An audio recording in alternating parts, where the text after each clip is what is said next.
Do you want more success, more growth, more results? Then it's time for the Boundless Success Accelerator from the Modern Observer Group.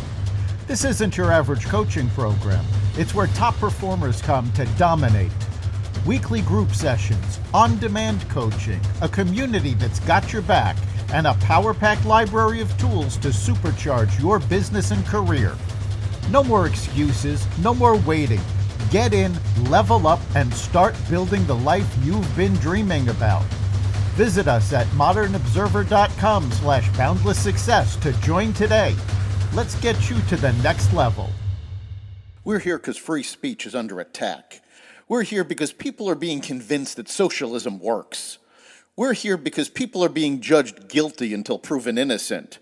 We are fighting back with facts. This is not a safe zone, so buckle up, Buttercup. This is the raw, naked truth.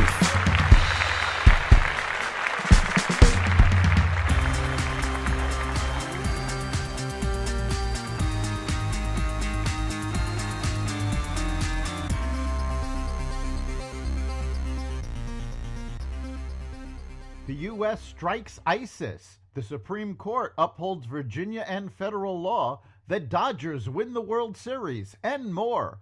Welcome to the Raw Naked Truth. I'm your host, Eric Lopkin, and here's the news you need to know.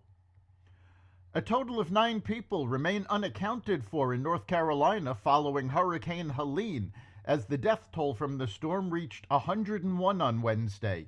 Fatalities have been reported across 22 counties, according to the North Carolina Department of Health and Human Services. The vast majority of those fatalities were reported in Buncombe, with 43 deaths, followed by Yancey and Henderson at 10 and 9 respectively. The Department of Public Safety formed a task force to find who is still unaccounted for and focus efforts where needed, North Carolina Governor Roy Cooper has said. The task force, law enforcement, and other partners will continue working to locate those who are unaccounted for, and I am thankful for their efforts. Cooper added that the number of those unaccounted for will continue to fluctuate as more reports come in and others are resolved. While there were 89 people unaccounted for at one point, the North Carolina Department of Public Safety stated that the number had fallen to 9. U.S. Central Command on Wednesday said its forces in the Middle East conducted a series of strikes on several ISIS locations in Syria earlier this week in an operation that killed up to 35 terrorists. The operation, which targeted multiple camps across Syria on Monday evening, also successfully took out multiple senior ISIS leaders, confirmed CENTCOM. The release also confirmed that no civilian casualties have been indicated in the sweeping strikes. The Supreme Court halted a lower court's decision to reinstate hundreds of potential non-citizens to Virginia's voter rolls. Virginia Attorney General Jason Miyares on Wednesday called the order a huge win for the rule of law. Miyares said it ensures that Virginia will be allowed to follow our laws that make sure that non-citizens are not on our voter rolls for next week's elections, that we're not going to be forced to be putting 1,500 plus non-citizens back on our rolls. I'm very grateful that the Supreme Court recognized the importance of the issue and they made this decision in such a short time frame. Miyares continued, "It's really just a reaffirmation of our commitment to both election integrity and making sure that our electoral process remains secure for all Virginians. Both Virginia and federal law state that non-citizens are ineligible to vote in federal elections." The Taliban has once again taken steps to further impose extreme restrictions on women under its interpretation of Sharia law in Afghanistan. This time, banning women from hearing other women's voices while they pray, reports said this week. Khalid Hanafi, acting minister of the Vice and Virtue Ministry, made the announcement over a voice message posted to the ministry's social media pages, though it has since been taken down, confirmed the Associated Press. Even when an adult female prays and another female passes by, she must not pray loudly enough for them to hear, he said in a message reported to have been rambling by the Telegraph.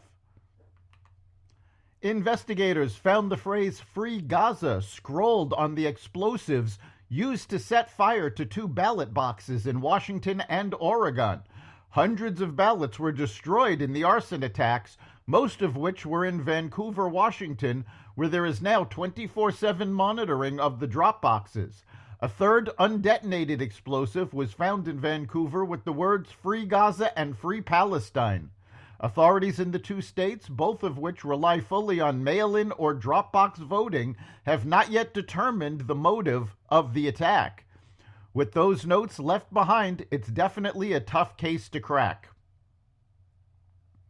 The Harris campaign cut multiple 6-figure checks last month for left-leaning groups that have been vocal about defunding the police, reparations, and are tied to radical activists who have supported notorious anti-Semite Louis Farrakhan. The Harris campaign gave hundreds of thousands of dollars to a handful of black advocacy groups who are mobilizing black voters ahead of November's election next week, according to FEC filings released last week. Black Voters Matters Fund, which received $150,000 from the Harris campaign on September 19th, has repeatedly called for defunding the police and has been vocal about pushing for reparations. A massive lithium find in California's Salton Sea region could help boost domestic supplies of the mineral, which plays a critical role in the production of rechargeable batteries. The Salton Sea region of Southern California is currently home to significant geothermal electricity generation. An analysis by a California State Commission in 2020 found the region's lithium concentration in the geothermal brines that are a byproduct of electricity generation is believed to be the highest in the world. The Department of Energy announced in November 2023 that an analysis by the Lawrence Berkeley National Laboratory found that the Salton Sea region could have resources to produce over 3,400 kilotons, or 3.4 million tons of lithium, enough to support more than 375 million batteries.